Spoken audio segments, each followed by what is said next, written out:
자, 요한일서 2장 1절부터 11절까지의 말씀입니다.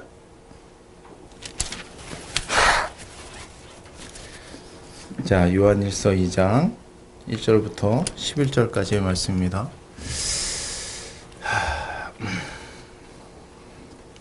자, 제가 먼저 봉독하겠습니다. 나의 자녀들아, 내가 이것을 너희에게 쓰면 너희로 죄를 범치 않게 하려 함이라. 만일 누가 죄를 범하면 아버지 앞에서 우리에게 대언자가 있으니 곧 의로우신 예수 그리스도시라.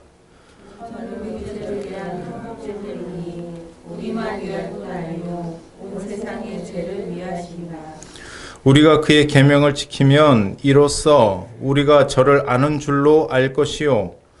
저를 아노라고 그의 계명을 지키지 않는 자는 거짓말하는 자요, 진리가 그 속에 있지 아니하되. 누구든지 그의 말씀을 지키는 자는 하나님의 사랑이 참으로 그 속에서 온전케 되었나니 이로써 우리가 저 안에 있는 줄을 아노라. 저 안에 거한다 하는 자는 그의 행하시는 대로 자기도 행할지니라. 사랑하는 자들아, 내가 새 계명을 너에게 쓰는 것이 아니라 너희가 처음부터 가진 옛 계명이니 이 옛 계명은 너희의 들은 바 말씀이거니와. 내가 너희에게 새 계명을 쓰노니 저에게와 너희에게도 참된 것이다. 이는 어두움이 지나가고 참빛이 벌써 비칩니다. 빛 가운데 있다 하며 그 형제를 미워하는 자는 지금까지 어두운 데 있는 자요. 그의 형제를 사랑하는 자는 빛 가운데 거하여 자기 속에 거리낌이 없으나. 같이 합시다. 그의 형제를 미워하는 자는 어두운 가운데 있고 또 어두운 가운데 행하며 갈 곳을 알지 못하나니 이는 어두움이 그의 눈을 멀게 하였음이니라. 아멘. 자, 지금 이제 학교를 계속 다니니까 진짜 좀 피곤하다는 좀 생각이 사실 많이 좀 들어요. 이 말씀을 볼 때도 진짜 소원은 좀 더 말씀을 좀 많이 좀 보고 그렇게 할 수 있는 좀 시간적인 좀 여유들이 좀 있었으면 좋겠는데 그런 시간들이 좀 없고 좀 힘이 든 부분이 좀 있더라고요.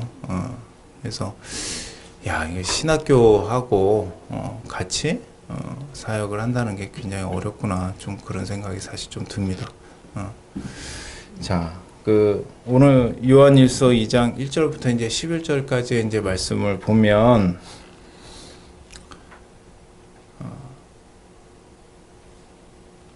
우리들이 신앙생활을 어떻게 해야 되는지에 대해서 좀 나와 있는 부분들이 있어요.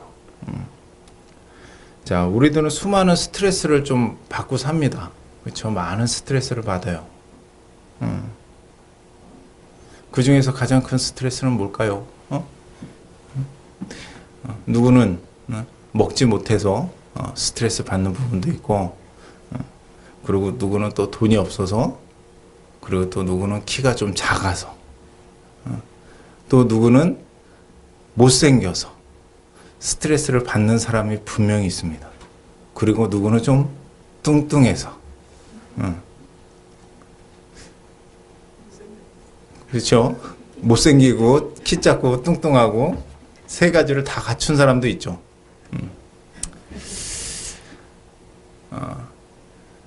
근데 사실 생각을 해보면 가장 큰 스트레스는 어디서 오냐면 사람한테 오죠. 생각을 해보면 사람으로 인해서 오는 스트레스가 가장 커요. 어떤 환경적으로 오는 스트레스는 이겨낼 수 있는 분들이 있습니다. 방법도 있고. 근데 사람으로 받는 스트레스는 정말 이겨내기가 힘들어요. 이번에 자살한 사람이 있잖아요. 돈이 없어서 자살한 게 아니거든, 사실은. 왜냐하면 사업이 넘어가고 워크아웃을 당했지만 그 사람이 돈이 없어서 자살한 게 아니란 말이에요. 뭐 때문에 자살했냐면 자기가 그만큼 심고 사람들한테 했는데 나중에 어떤 정치적인 일이 생기니까 도와주지도 않고 사람들한테 괜히 외면을 당하니까 그 외면 당한 것 때문에 사실 자살을 하잖아요. 근데 우리들은 누구한테 받는 스트레스가 가장 크냐면 사람들한테 받는 스트레스가 가장 크죠. 그렇죠? 우리 미선 자매가 부모님한테 받는 스트레스가 가장 컸고, 우리 조영숙 자매도 부모한테 받는 스트레스가 가장 컸고, 저도 받는 부분이 컸고, 우리 지훈이도, 우리 아내 이지훈 자매도 사람으로 인해서 받는 스트레스가 컸단 말이에요. 어떤 환경적인 요건에 의해서 받는 스트레스보다 사람으로 인해서 받는 스트레스가 가장 큰 겁니다.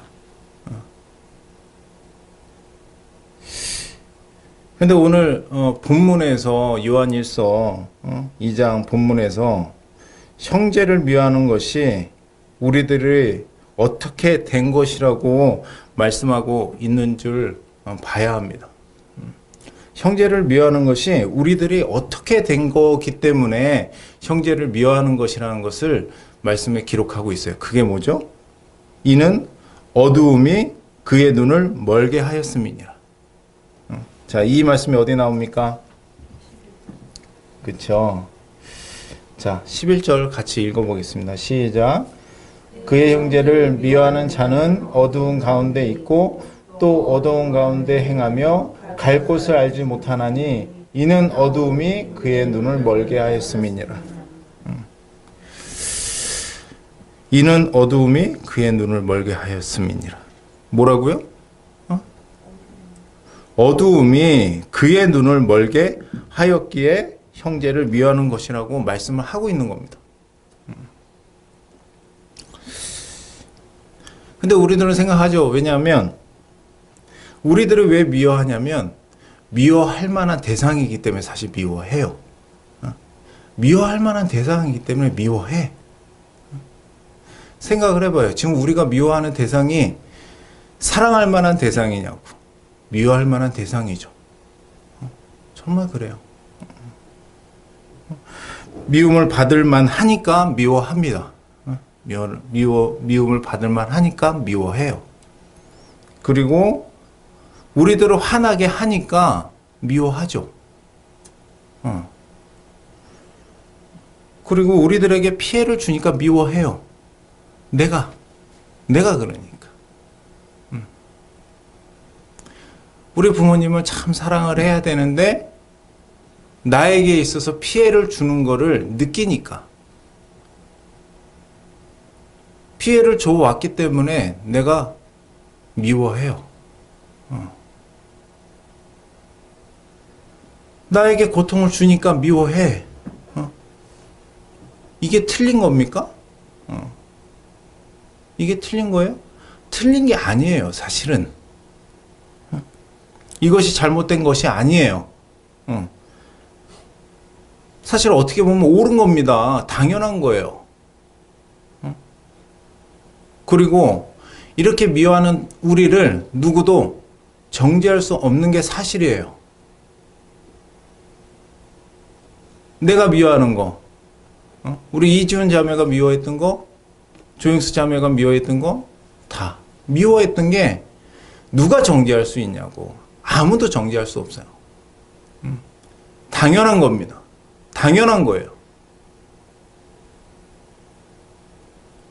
근데 그러나 오늘 성경은 이것이 틀린 것이라고 얘기하고 있습니다. 이것이 잘못된 것이고 이것이 장님이라고 얘기하고 있어요. 틀린 게 아닌데 성경 말씀은 오늘 틀렸다고 얘기하고 있습니다. 자, 왜일까요? 왜 틀렸다고 얘기할까요? 미워하면 어둠 속에 있으면 눈이 멀어 갈 곳을 알지 못한다고 합니다. 미워하면 사실은 정죄하기 바빠요. 미워하면 정죄하기 바빠. 화가 나면 정죄하기 바쁩니다. 미워하면 우리는 알잖아요. 미워하면 미울수록 미워하는 마음이 재생산이 돼요. 더욱더 미워지는 마음이 다시금 재생산이 돼. 한번 미워하면 미워한 것이 사라지는 것이 아니라 미워함으로 인해서 또 미워하는 마음이 더 커진단 말이에요. 용서할 수 없게 되고 그리고 미워하면 계속 단점만 보입니다.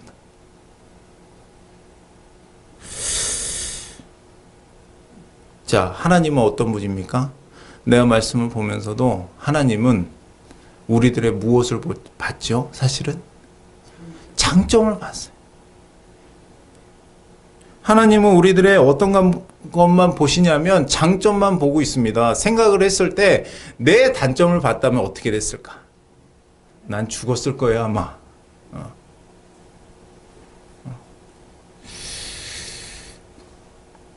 단점만을 보고 있으셨다면 과연 우리들 중에서 누가 살 수 있겠습니까? 우리 지우만 살 수 있겠지. 지금 갓 태어난 우리 애기만 분명히 살 수 있지, 우리들은 다 하나님 안에서 죽을 수밖에 없을 겁니다. 단점만 보면.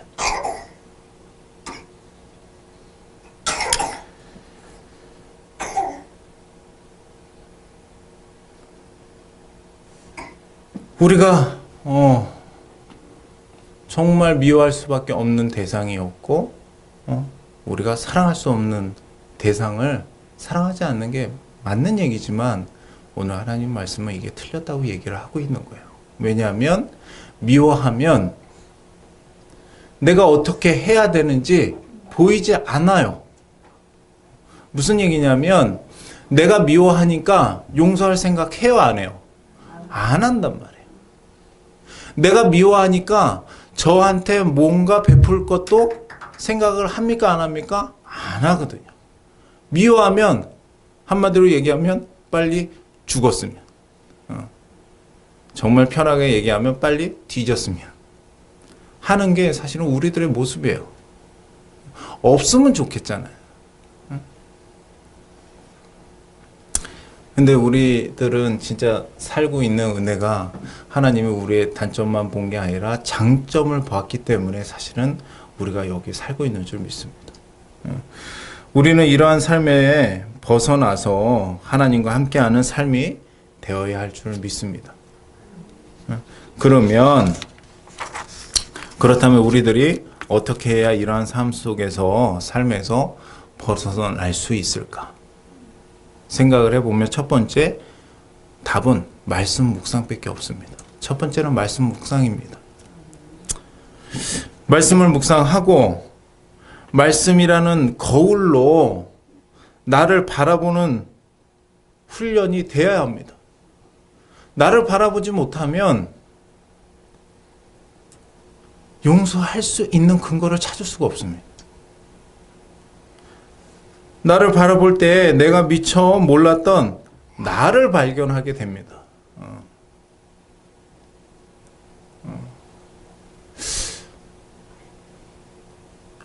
오늘 이 말씀은 나에게도 적용이 되는 거예요. 참 이상한 것은 나를 발견하지 않으면 그 화가 멈추지를 않아요. 내가 가지고 있는 것 때문에, 내가 옳다고 생각하는 것 때문에 사람들을 용서하지 못하잖아요. 근데 이것을 무엇으로 발견할 수 있냐면, 내가 느끼고 아는 것은 말씀 외에는 그거를 발견할 수 있는 근거가 없어요.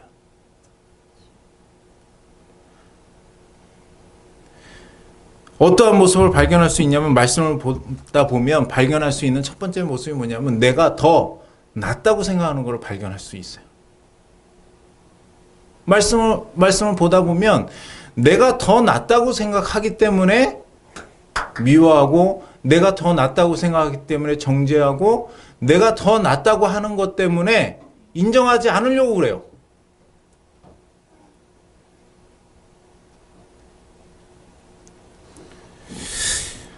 자, 내가 더 낫다고 생각하는 모습을 말씀을 보면서 발견할 수 있습니다. 아, 내가 참 웃기구나. 내가 뭔데 더 낫다고 생각하고 있는 나를 발견해야 돼요.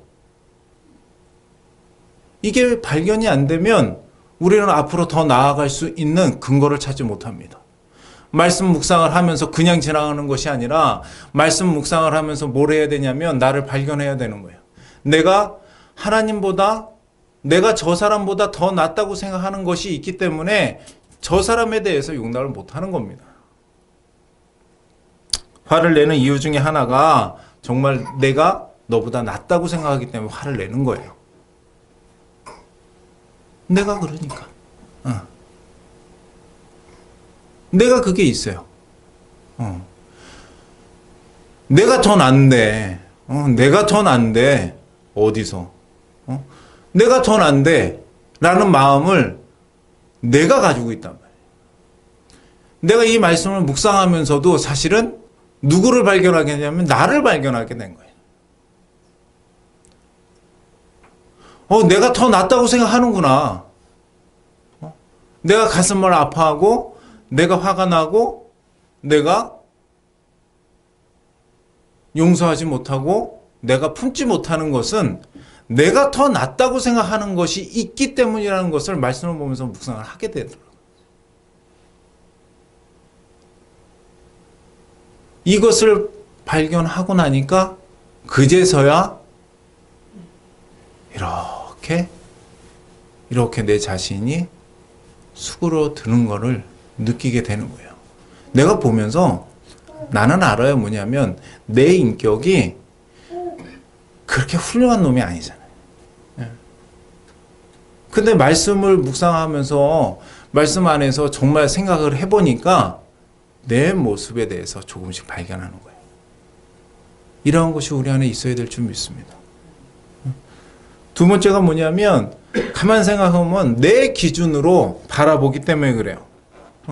나의 기준으로 보기 때문에 미워하는 내 모습을 볼 수 있습니다. 내 기준으로 바라보기 때문에 그래. 내 기준으로. 성실한 내 기준으로 바라보기 때문에 불성실한 사람을 용서할 수 없는 거고, 열심인 내 모습을 바라보기 때문에 열심히 하지 않는 사람을 용서할 수가 없는 겁니다.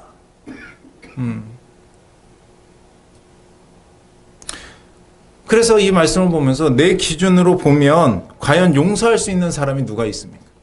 내 기준으로 보면 용서할 수 있는 사람이 있어요, 없어요? 없어. 그거는 누구나 마찬가지예요. 사실 생각을 해봅시다. 우리 아내의 시각으로 보면 용서하지 못할 사람이, 용서할 사람이 없어요. 내 시각 한번 생각을 해보자고. 말씀을 전하는 저도 그렇고, 말씀을 듣는 여러분도 그렇고, 생각을 해보면 내 기준으로 내가 용서할 수 있는 사람이 과연 있는가 생각을 해봐야 됩니다.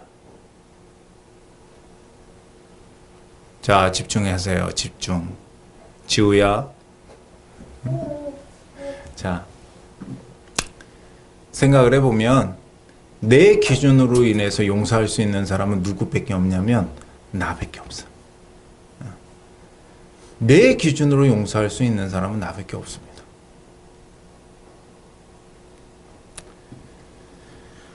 자, 우리는 말씀 묵상을 해야 됩니다. 그래서 말씀 묵상은 하나님을 아는 거지만 말씀 묵상을 함으로 인해서 나를 보기 위해서 말씀 묵상을 하는 거예요.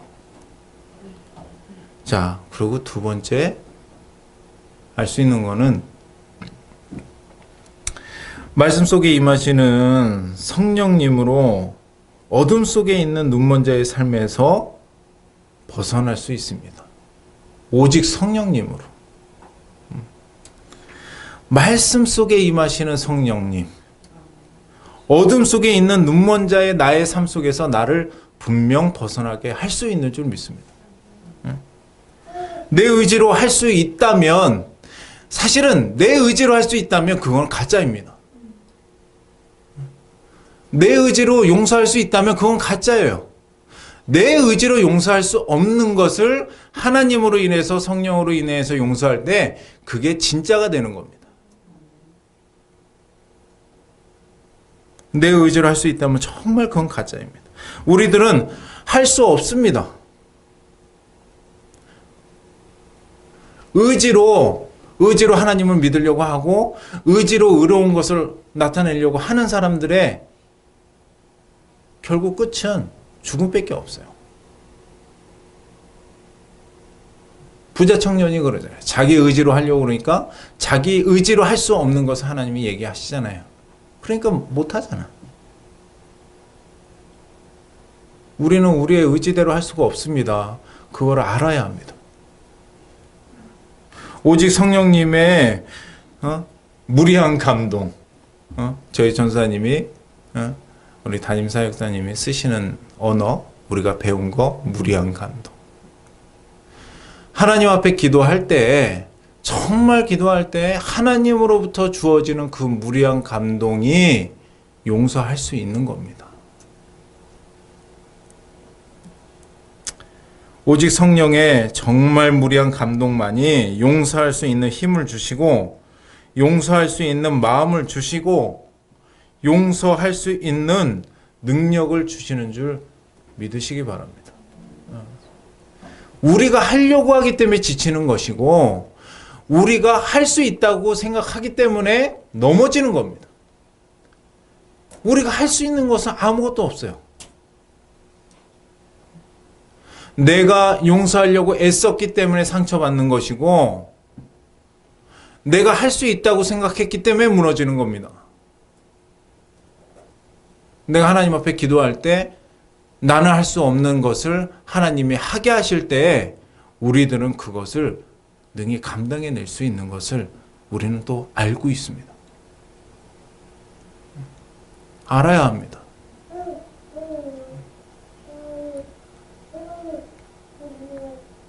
오직 성령님만이 우리의 한계 속에서 우리가 할 수 없는 일을 하게 하실 줄 믿습니다.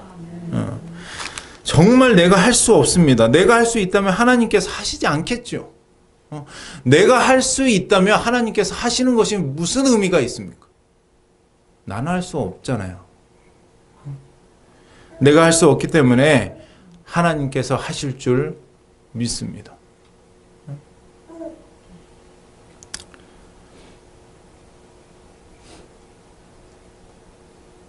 자, 내 삶 속에서 이러한 일이 일어나지 않는 것은, 어떻게 보면 내 삶 속에서 이러한 일이 일어나지 않는 것은 뭐 때문에 그럴까요?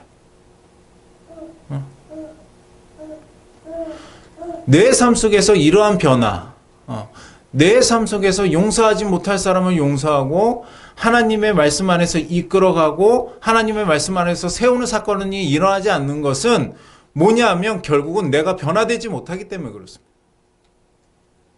내가 변화가 되고 내가 하나님으로 인해서 정말 그 성령님의 감동으로 인해서 내가 받을 때, 내가 주장을 받을 때 우리들은 용서할 수 없는 사람을 용서할 수 있고 사랑할 수 없는 사람을 사랑할 수 있고 섬길 수 없는 사람을 섬길 줄 믿습니다. 우리가 하려고 하기 때문에 상처받는 것이고 우리가 하려고 하기 때문에 무너지는 부분이 있는 것입니다.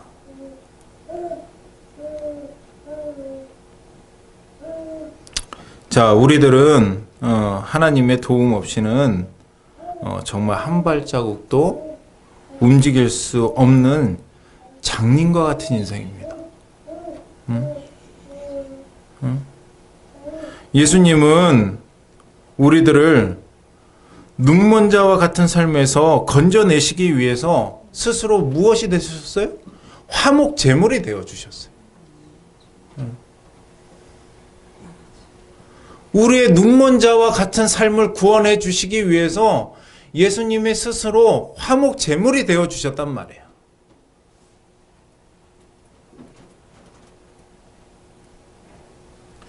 우리도 예수님과 같이 되기 위해서 말씀 속에서 끊임없이 나를 발견하고 굴복시켜서 내 삶이 화목제물로 갈 수 있는 우리 신앙인이 분명히 돼야 될 줄 믿습니다.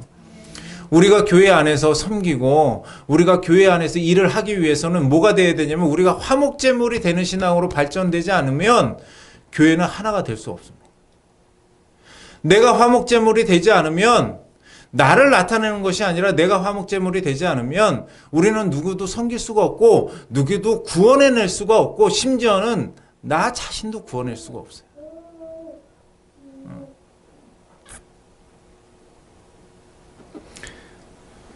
나는 할 수 없는 일에 하나님께서 함께 하시는 사건들이 일어나는 나의 삶이 분명히 돼야 될 줄 믿습니다.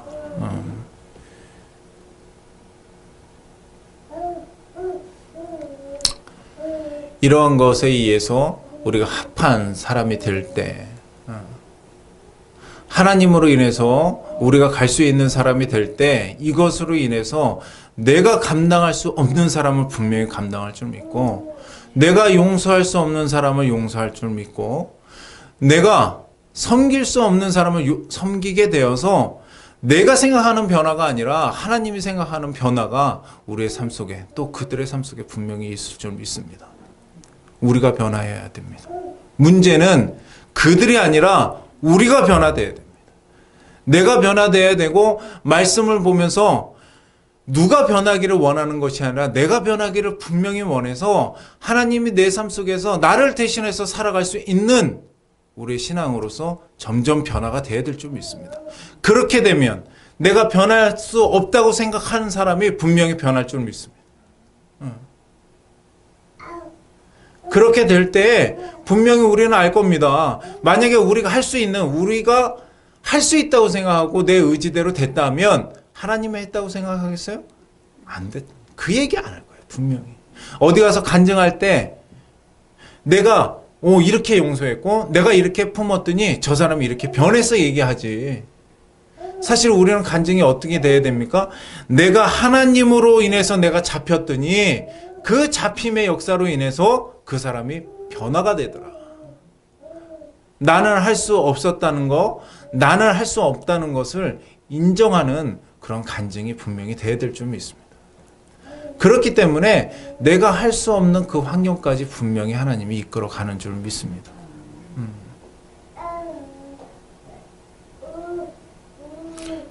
이것이 나에게 있어서 하나님의 능력이요, 이것이 나를 통해서 이루어내시는 하나님의 일인 줄 믿습니다. 우리는 할 수 있는 게 정말 없습니다. 우리는 어둠 속에 있을 수밖에 없고 우리는 어두움 속에 눈이 멀어서 내가 무엇을 행해야 되는지 우리는 알 수가 없습니다. 단지 내가 어둠 속에 있을 때 내가 어둠이라는 것을 스스로 깨닫고 하나님 앞에 매달릴 때 내 어둠의 눈 속에 하나님이 갈 길을 보여주실 줄 믿습니다. 그것에 의해서 갈 때만이 변화가 일어나는 것이고 그것으로 인해서 갈 때만이 구원이 일어나는 줄 믿습니다. 그러한 사건들이 우리의 삶 속에서 정말 매일같이 넘쳐나길 간절히 원합니다. 이런 삶이 정말 되었으면 좋겠습니다. 예수님의 화목제물이 되어서 우리들의 장점만 보고 우리들을 이끌었던 것처럼 정말 남이 다른 자들이 화목제물이 되는 것이 아니라 내 자신이 화목제물이 되기 위해서 말씀 속에 들어갈 수 있는 우리 교회 또 말씀을 전하는 제가 되었으면 좋겠습니다. 그럴 때 우리들은 한국교회에서 분당에 있는 교회에서 하나님의 일을 나타낼 수 있는 교회가 능히 될 줄 믿습니다.